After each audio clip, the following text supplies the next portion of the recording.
I want this finger to touch that, the martial man sign. So I want this to touch that circle, relax everything, and because for this to go forward, elbow has to come up, it has to hinge, at the same time this moves forward. So you see it's very effortless, right? And you see how it penetrates in, of course, then, you know, moving with more speed. Or then later on, if I want to aim there and I add another vector, let's say bounce out, you can start to go like that, and you step forward, so it's just, you get freedom of movement while the joints are able to move, and then you add the body behind it, be it a pivot or a step.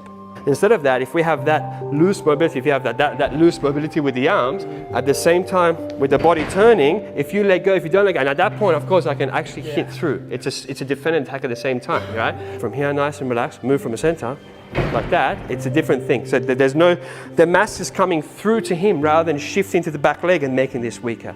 Of course, then sorry, it's okay.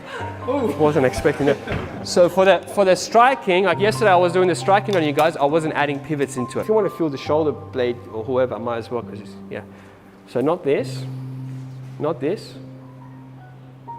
like that, but rather that, yeah. So here, stop it, come on. So you can start to move. And this is against direct resistance.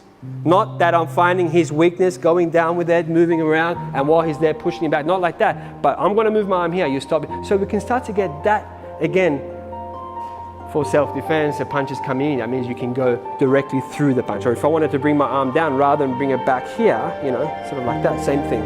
Go like that, you can start to bring it down. You can start to, you can start to come directly against the person's force rather than going around it, which is nothing wrong with it, but it's more efficient to come against it because then you can just smash straight through. Whereas when you got this kind of power, but from there with that speed, then we can hit from very close range, be it a shoulder charge, be it an elbow, be it whatever, you can get, boom, you can get that explosive power. This is structure, it's more, Okay. Much. As we tease out, if I start doing that, or if I start, so you can start picking him up and making him dance. You see? Even he's doing whatever, even if he hits me to the chest, so I won't cover the line of attack and let him hit me to the chest, right? But as we contact, as you hit me to the chest, even if you really don't be polite and hit me, they still won't have any power because effectively he's going like this, right? Right? So you take that, they don't have anything. You want to have it that you have this. So the legs are ready to go, the arm is ready to go, so it can start to close the distance and close the gap and start to come in. Just move the spine, but these muscles have other plans. So even you think move the spine, no, it's going to shift and it's going to do that. So that's why relaxation is very important. So Taigong, Sing, and then as these are free to move, I'll just move forward like that. Like that. Dropping down of the muscles is not one-off, it's constant, like a flow. So the fountain's going up, at the same time the water's coming down, and it's a process rather than just a one-off, relax, it's not like that.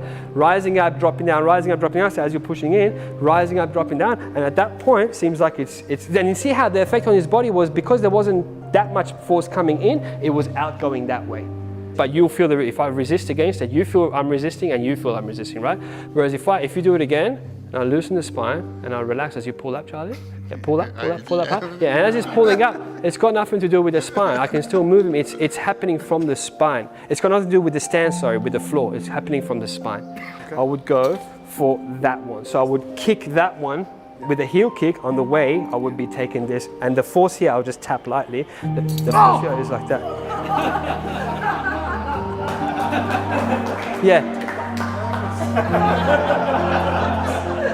But as you kick, at that point, it means like I can take it and kick back, because or as you kick, I can just go like that, because it's not affecting me in the same way. I'm going like this as that's happening. So there's an even expansion out, And as that happens, you will feel there's a lot of power, but there was also a fulcrum. Taigong, Sing, these are very relaxed. I'm just going to keep my spine upright. I'll just walk forward. It's your fault you're in my way, right? So from here, hold strong, and I'll slowly, Taigong. I'll talk through what I'm doing. Taigong and relax the bum and hamstrings. Relax the back of the knees. Then slowly, hold strong. Don't be polite, please. Don't be compliant. Tailbone beneath the crown of the head, and slowly through my lower back, thoracic back, through the neck, and then relax. Hold properly, man. Don't be polite. So now keep going harder. I'll just show nothing to do with the ground. Keep going. Hold hard. So. And if I move back into him, something like that will happen.